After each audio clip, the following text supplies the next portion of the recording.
యోహాను సువార్త 14వ అధ్యాయము 27వ వచనం మనం చూసినట్లయితే, శాంతి మీకు అనుగ్రహించి వెళ్ళుచున్నాను, నా శాంతినే అనగా సమాధానము మీకు అనుగ్రహించుచున్నాను, లోకమిచ్చినట్లుగా నేను మీకు అనుగ్రహించటం లేదు.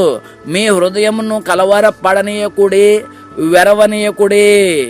ప్రియులారు చూసారా, మీ హృదయం కలవరపడవనివ్వద్దు, వెరవనియకొద్దు, దిగులు పడనివ్వకండి. నా శాంతిని మీకు అనుగ్రహిస్తున్నాను. ఎవరు శాంతిని ఇస్తున్నారంట? దేవుని బిడ్డలారా, యేసయ్య నుంచి వస్తున్నది ఆ శాంతిని మనకు అనుగ్రహిస్తూ ఉన్నాడు. మన హృదయానికి ఏలుబడి చేసేది ఎవరంటే శాంతి.